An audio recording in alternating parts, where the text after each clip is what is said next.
심각한 독성을 가지고 있는 모기가 있는데 이 모기가 일으키는 병을 방치할 경우 600명이 죽게 됩니다. 이때 사람들에게 두 가지 치료법이 소개되는데 둘 중에 하나를 선택해야 합니다. 여러분이라면 1번과 2번 중 어느 것을 선택하실지 들어보십시오. 1번은 치료법을 쓰면 400명이 죽는다. 2번은 이 2번 치료법을 쓰면 아무도 죽지 않을 확률이 33%가 된다.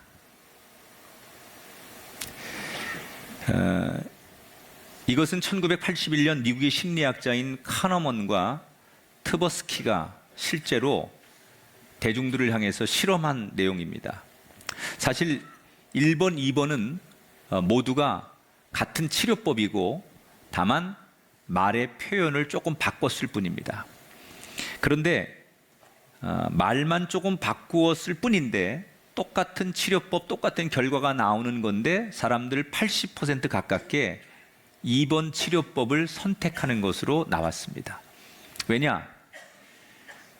1번의 치료법에는 죽는다라는 그런 비관적인 말이 들어있고 2번 치료법에는 살 수 있다라는 희망적인 단어가 들어있기 때문이라는 거예요.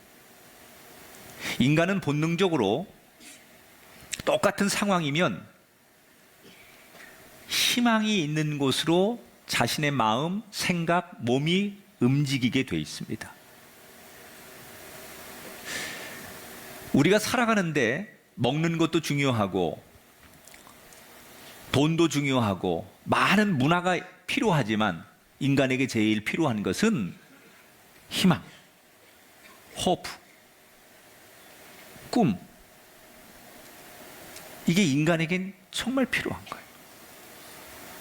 아무리 부유하고 아무리 넉넉해도 그 사람에게 희망과 꿈이 없다면 정말 그건 불행한 인생이에요.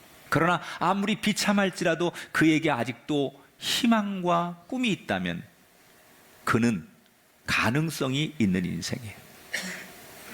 그런데 불행하게도 많은 사람들이 오늘 우리 시대를 가리켜서 희망이 없는 시대다 이렇게 얘기를 합니다. 아이들도 노인들도 앞으로 더 잘 살아봐야 되겠다, 어떻게 살아야 되겠다 이런 꿈이 없는 시대다 그런 말이에요. 왜 우리가 사는 세상이 이렇게 되었을까? 여러 이유가 있겠지만 사실은 가장 큰 이유는 우리가 어떤 꿈을 꾼들 그게 현실 속에서 이루어질 수 있겠느냐 그런 생각 때문에 사람들이 아예 희망을 갖지 않는다는 거예요. 여러분 자녀들이 장래 희망이 없을 것 같습니까? 사실 여러분 자녀들이 다 장래 되고 싶은 게 있어요. 그런데 왜 부모님들 앞에서 얘기를 안 하느냐? 애들 심리는 그거라는 거예요. 나한테 이렇게 되고 싶고 내가 이렇게 살아가고 싶은 자기의 꿈이 있는데 이걸 부모님들한테 얘기한들 부모님이 이 꿈에 대해서 나를 인정해 주겠냐? 이런 생각이 들기 때문에 자기 부모한테는 자기 꿈을 얘기 안 한다는 거예요. 우리 어른들도 자기가 이루고 싶은 가정 그리고 자기가 살고 싶은 미래가 다 있어요. 그런데 사람들은 그 말을 잘 안 해요. 왜? 내가 꾸는 꿈과 내 미래가 과연 현실적으로 이루어질 가능성이 있겠어? 라는 생각이 들기 때문에 사람들은 아예 꿈을 꾸지 않고 포기한다는 거예요. 그래서 이 시간 저는 여러분에게 감히 이렇게 선포하려고 합니다. 우리의 힘으로는 저 거대한 세상을 넘어 꿈을 이룰 수가 없습니다. 그러나 하나님이 함께 하시면 하나님께서 우리를 통해 우리의 생각을 넘는 더 좋은 꿈을 꾸게 하시고 그것이 반드시 우리의 현실 속에 이루어질 줄 믿습니다. 꿈이 우리의 희망이 생각에 머물지 않고 내 현실 속에서 내가 살아있는 동안 실제로 이루어질 수 있는 인생을 만들어야 되겠다. 엘리야라고 하는 사람은 어떤 사람이냐? 주전 9세기경에 북쪽 이스라엘에서 활동하던 선지자였어요. 이 당시 북이스라엘의 왕은 아합이라고 하는 사람이었는데 이 사람은 오늘날로 말하면 레바논에 위치한 시돈이라고 하는 나라의 공주와 정략 결혼을 합니다. 그 공주와 결혼하는 조건으로 막대한 시돈의 자본이 북이스라엘로 들어오게 돼서 말 그대로 경제가 발전하게 됩니다. 그러나 빛이 있으면 반드시 그 이면에 어둠이 존재하는 법처럼 아합의 경제 부흥과 성공 뒤에는 심각한 문제가 뒤따라오게 됩니다. 그것이 바로 종교 문제였어요. 자본을 받아들이는 대신에 시돈의 신인 바알도 받아들일 수밖에 없었습니다.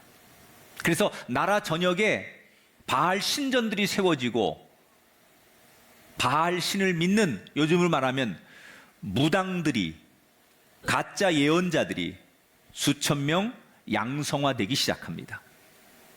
백성들은 원래 야훼 하나님만 믿는 이스라엘 땅이었지만 자신들에게 경제를 부흥시켜주고 잘 살게 해준 바알을 무작정 좋아합니다.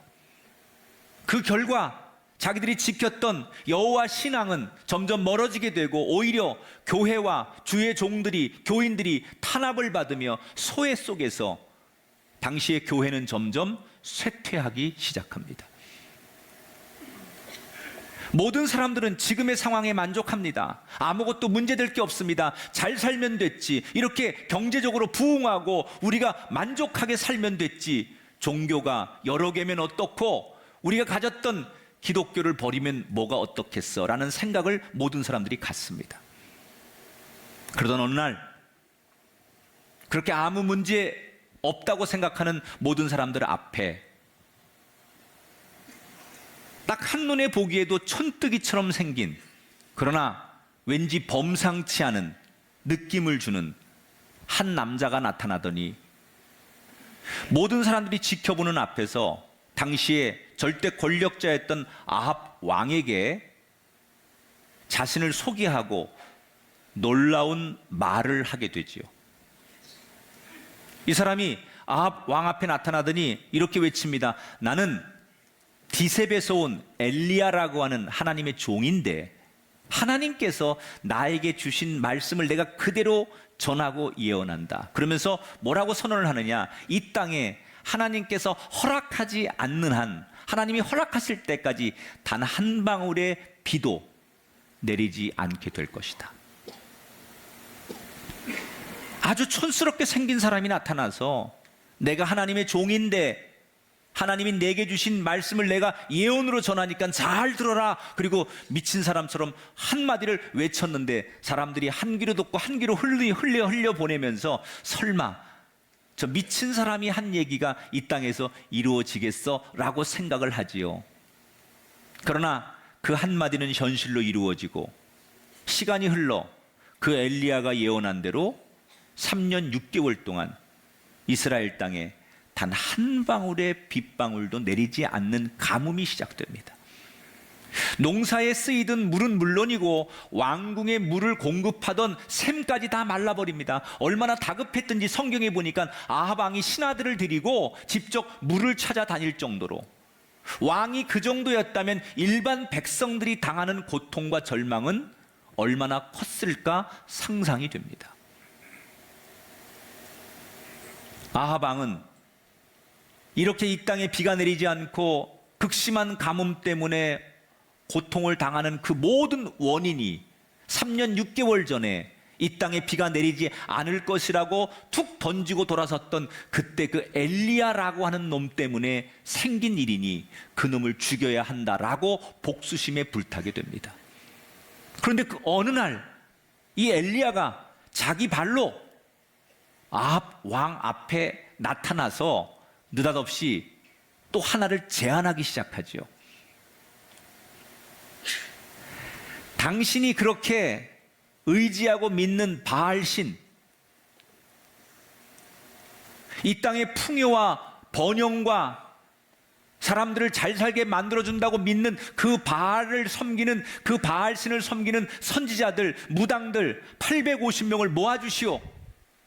내가 그들과 상대해서 내가 믿는 야훼 하나님과 이 땅에 풍요와 번영을 준다고 믿는 그 바알 신이 누가 진짜 살아있는 신인지 온 백성들 앞에서 우리 영적인 대결을 통해서 증명해 보입시다.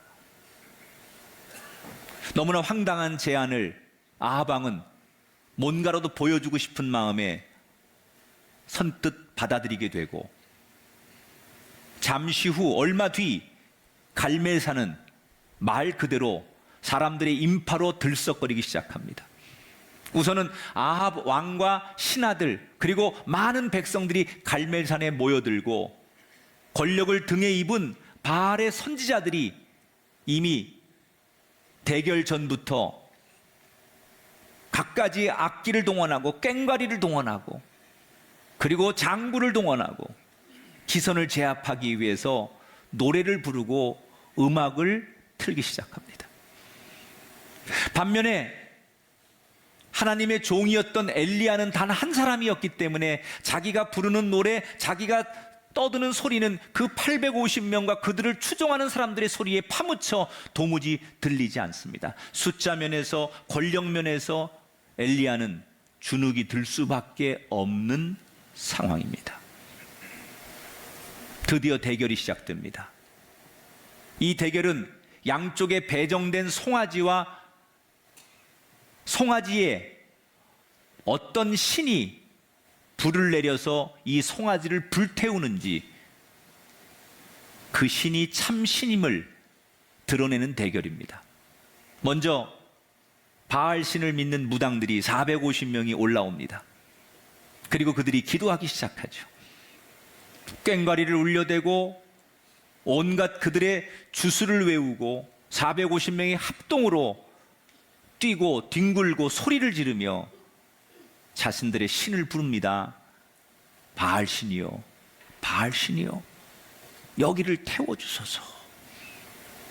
얼마나 간절하게 부르짖는지 아침부터 오후까지 마치 갈멜산이 기도원이 된 것처럼 그들은 정말 소리를 지르며 온몸으로 자신들의 신을 부릅니다. 그런데 웬일입니까? 그들이 그토록 부르고 외쳐도 불은 내려오지 않습니다. 나중에는 시간이 점점 임박해지니까 몸을 긁고 베고 머리를 찢고 손을 땅바닥에 내려치면서 자신의 몸에 상처를 내고 피를 흘려가면서 절절하게 그들이 할 수 있는 모든 방법을 다 동원하지만 아침 9시부터 오후 3시까지 그들이 그렇게 몸부림치며 간절하게 기도했지만 결국 그들은 실패하게 되지요. 이제 오후 3시 이후에 엘리야 차례가 되었습니다. 엘리야가 단에 올라가더니 제일 먼저 뭘 합니까? 무너진 제단을 다시 쌓아요. 여러분, 기도가 먼저가 아니에요.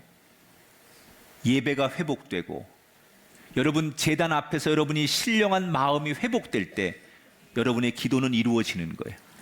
곧바로 기도하면 되는 것 같지만 아니에요. 기도하기 전에 내 제단이, 내 예배가 먼저 수축되고 내가 하나님과의 관계가 정결하게 기본적으로 수축될 때, 정비될 때 그 기도와 그 찬양과 그 예배를 하나님이 받으시는 줄 믿습니다. 그 다음에 제단 옆에 도랑을 팝니다. 그리고 그 제물 위에다가 4통의 물을 붓습니다. 이건 제물에다가 물을 부었다는 얘기는 불의 반대가 물이에요. 불을 끄려면 물이 있어야 돼. 인간들의 어떤 방법, 인간들의 모든 능력을 다 동원해도 하나님이 내리시는 불은 너무 강하기 때문에 물까지도 태우고 이 도랑에 흐르는 물까지도 다 집어삼킬 수 있는 그런 인간이 만든 불이 아니라 하나님이 내리시는 불. 인간이 인위적으로 가짜로 동원하는 불이 아니라 하나님이 내리시는 불은 인간의 방법으로 막을 수 없다는 것을 보여주기 위해서 저는 여러분에게 이런 불이 임하게 되길 주의 이름으로 축원합니다. 그리고 나서 엘리야가 기도하죠. 하나님, 이곳에 불을 내려주세요.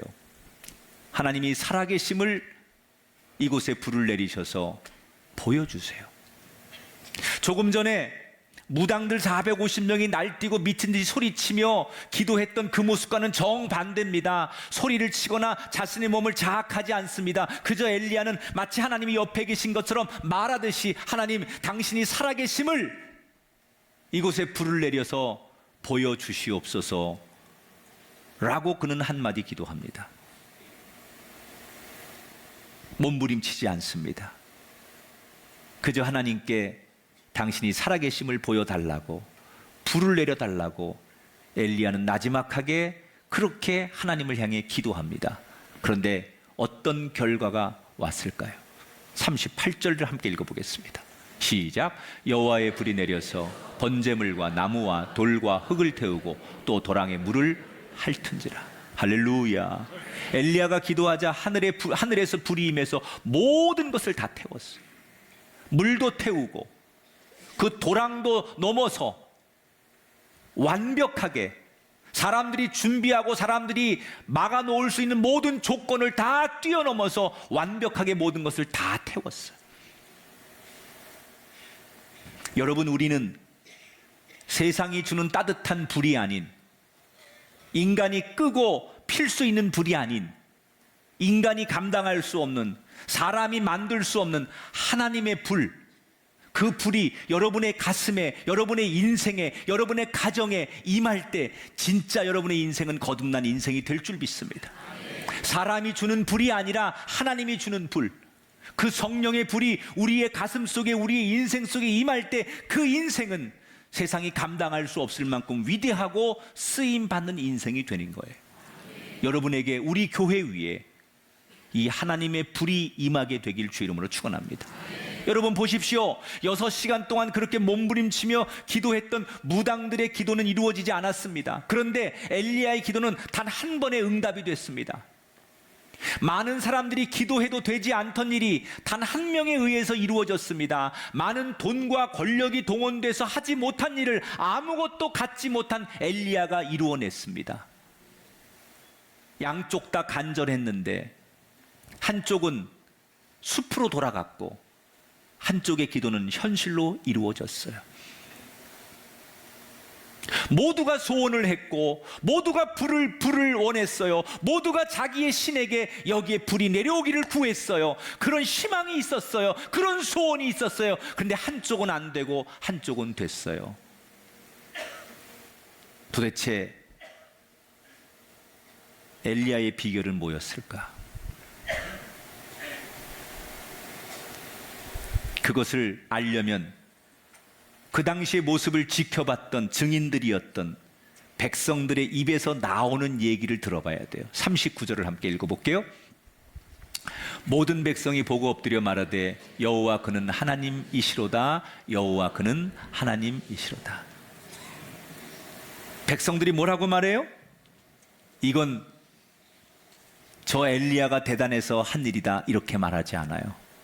그 모습을 다 지켜보고 모든 백성들이 이구동성으로 하는 얘기가 뭐예요?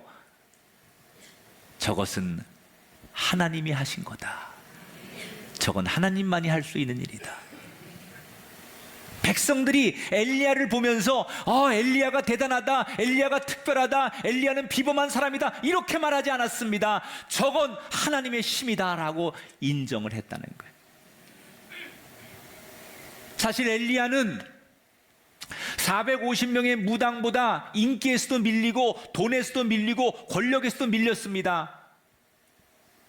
그런데 엘리야가 뭘 잘했기에 그 다수를 이기고 더 큰 목소리가 있는 그 존재를 엘리야가 극복할 수 있었을까?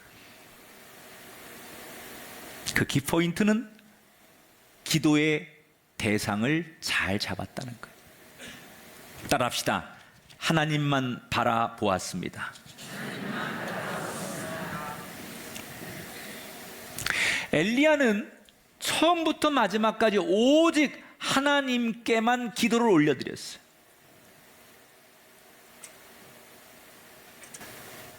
(450명이) 모였다는 것은, 무당들이 450명이 그들이 기도했다는 것은 자신의 힘이 안 되니까 연대하는 거예요. 내 힘으로 안 되니까 누군가의 힘을 의지하는 거예요. 그래서 450명이 필요해요. 그러나 정말 하나님이 필요한 사람은, 하나님 한 분이면 된다고 생각하는 사람은 다른 인간의 도움, 다른 인간의 배경이 필요치 않아요. 엘리야는 오직 하나님 한 분만 붙들고 기도합니다.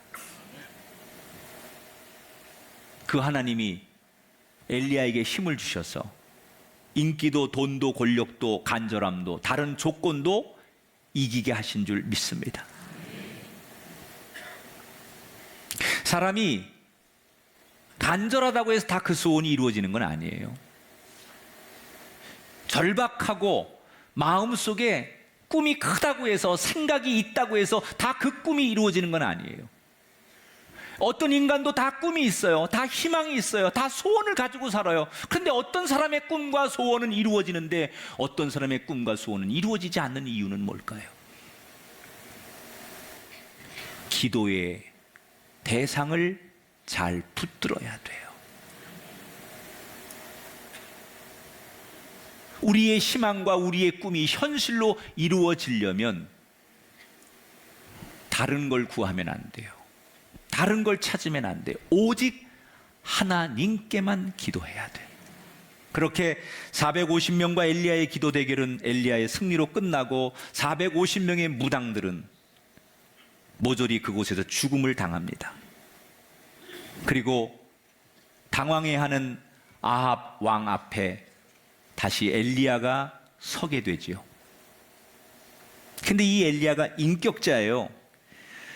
비록 그가 우상을 섬기는 왕일지라도 그 왕에 대해서 인격적인 대우를 하죠. 이렇게 가만히 왕의 얼굴을 보니까 굉장히 얼굴이 새파랗게 겁을 먹은 상태에서 초췌해 있는 거예요.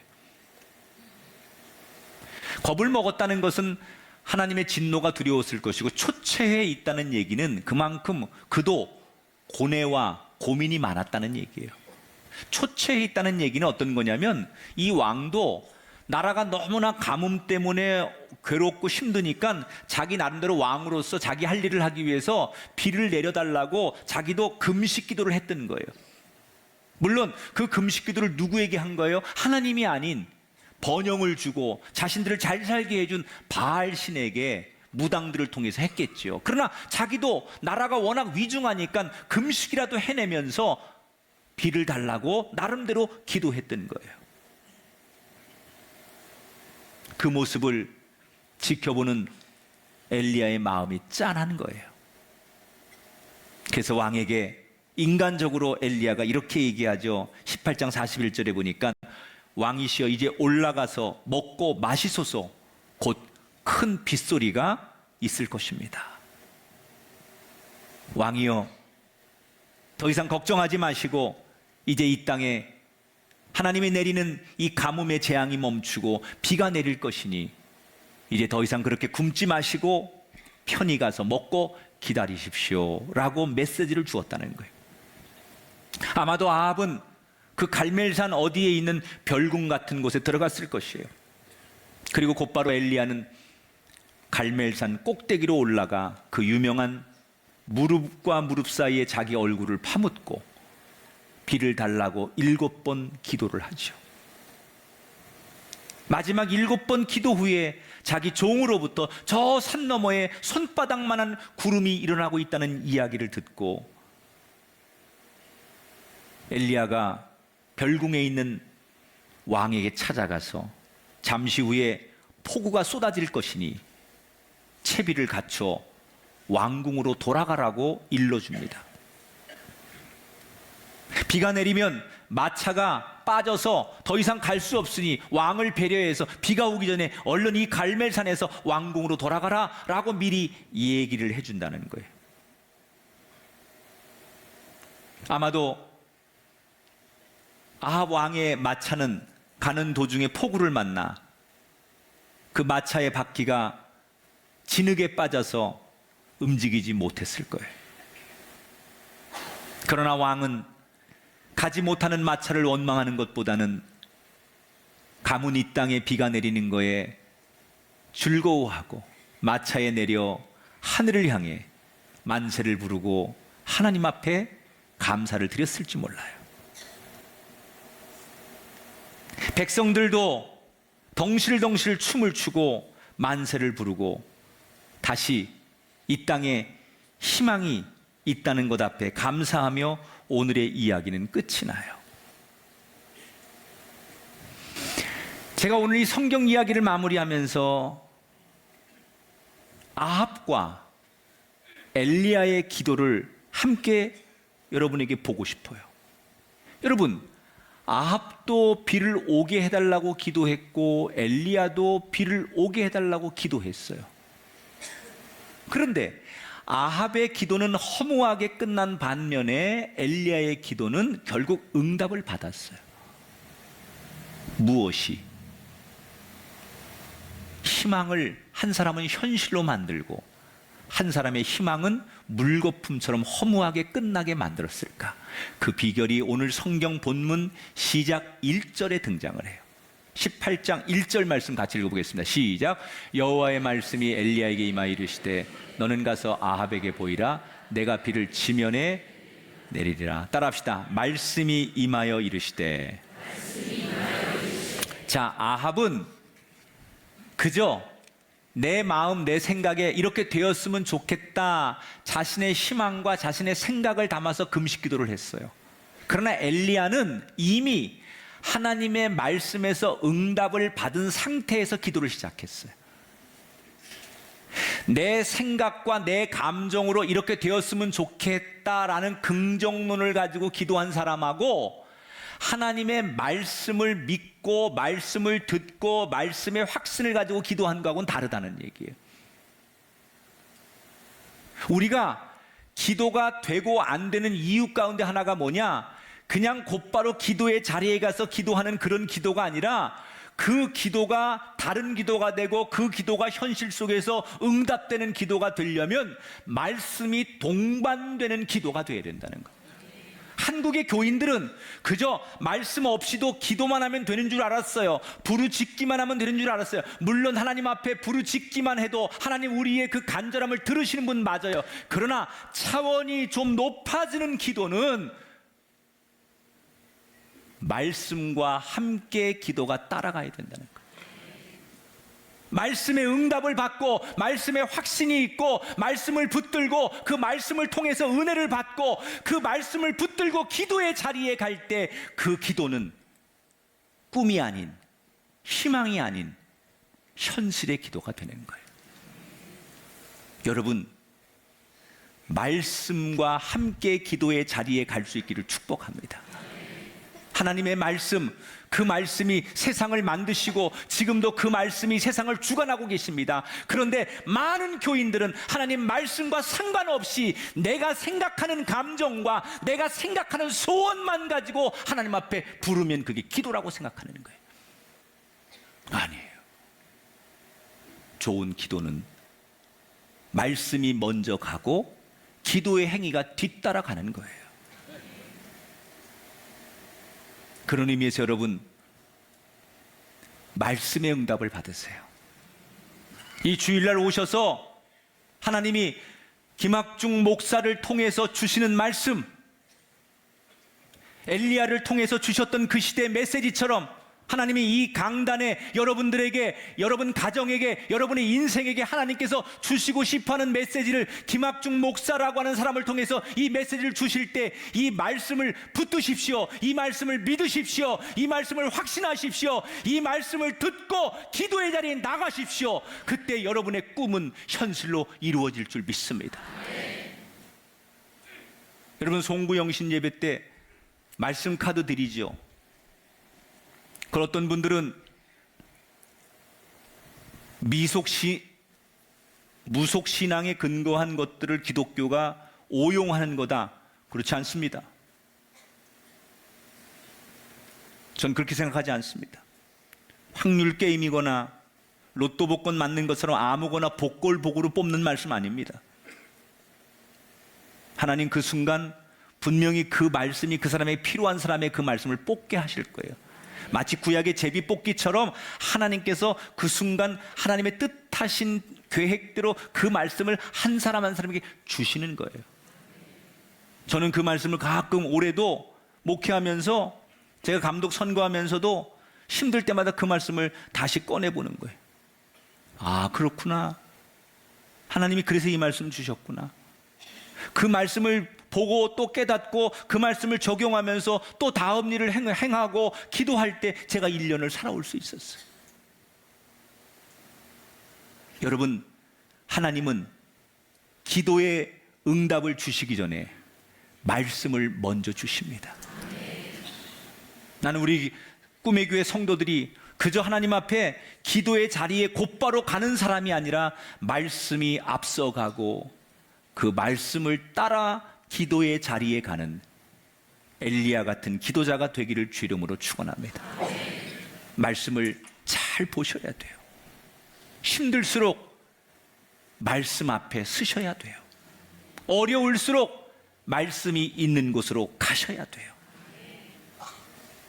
말씀만 잘 봐도 여러분의 마음의 소원이 가장 아름답게 응답될 줄 믿습니다. 우리 꿈의 교회를 향해 제가 이렇게 부탁합니다. 봉사가 앞서면 안 돼요. 일이 앞서면 안 돼요. 기도가 앞서면 안 돼요. 교회는 말씀이 앞서가고 말씀이 뒤에서 밀어줄 때 복된 공동체가 되는 거예요. 여러분, 말씀보다 앞서지 마시고 기도하기 전에 말씀 읽으시고 말씀을 묵상하시고 말씀을 듣고 기도의 자리에 나가기를 축원합니다. 모든 사람들이 다 소원이 있습니다. 모든 사람들이 다 꿈이 있습니다. 문제는 그 꿈이 현실로 이루어지지 않는다는 거예요. 이 대한민국에 꿈이 없는 젊은이, 꿈이 없는 노년이 어디 있습니까? 다 여러분들 소원이 있고 다 꿈이 있고 희망이 있는데 왜 내 현실에서 이루어지지 않습니까? 그 꿈을 이루려고 온갖 세상 방법 다 동원하니 안 되는 겁니다. 엘리야는 하나님께만 기도했어요. 여러분, 한 가지에만 족하면 돼요. 예수님께서 마리아 남매가 한 사람은 예수님이 오시니까 그 예수님을 접대해 드리려고 막 신방 오신 예수님에게 좋은 거 드리려고 주방에 가서 음식 준비하는데 철딱선이 없는 동생은 예수님 밑에 턱 받치고 말씀 들으려고 하니까는 불만이 생긴 언니가 예수님한테 저 철없는 쟤 좀 혼내주세요. 지금 예수님 앞에 나는 이렇게 막 뭘 대접하고 싶어서 준비하는데 쟤는 저렇게 철딱선이 없게 예수님 밑에서 턱 깨고 말씀만 듣는데 어떻게 하면 좋아? 이렇게 얘기하는 예수님께 뭐라고 그랬어요? 한 가지만이라도 잘해라. 왜 예수님 동생 편 들어줬는지 알아요? 언니는 자기가 생각해서 이게 좋은 일이라고 생각하니까 그 일을 한 거고, 동생은 이게 예수님이 좋아하시는 일이니까 그 말씀을 들으려고 그 자리에 앉아 있는 거예요. 내가 좋아서 하는 봉사, 내가 좋아서 하는 기도 의미 없습니다. 주님이 원하셔서 하는 자리에 있어야 돼요. 내 의지요. 언니는 내 의예요. 내가 좋아서 내가 이렇게 하는 게 맞다고 생각하는. 그래서 이 섬김, 예수님에게 식사를 잘 접대해 드리는 게 이게 예수님을 위한 거라. 그건 내 생각이에요. 예수님이 정말 원하시는 건 먹는 게 아니에요. 영의 양식을 겸손히 와서 말씀을 듣는 어린 양 같은 모습을 예수님은 원하셨던 거예요. 여러분, 신앙생활 잘하는 방법은 하나님이 원하시는 대로 하는 거예요. 하나님이 원하시는 것을 알 수 있는 방법은 말씀밖에 없어요. 기도가 여러분의 생각을 관철하는 기도가 아니라 하나님의 뜻을 구하는 기도가 되려면 말씀이 앞설 때, 그리고 내 기도가 뒤따라갈 때 그 말씀 속에 기도의 응답이 있게 될 줄 믿습니다. 오늘 이 자리에 참석한 모든 성도 여러분 축복합니다. 여러분의 인생의 꿈이 현실이 되길 바라요. 예수 믿으셔서 신앙생활 잘하셔서 말씀 붙드셔서 여러분의 소원과 희망이 엘리야처럼 현실로 이루어지는 기적의 주인공들이 다 되시기를 주님의 이름으로 축원합니다.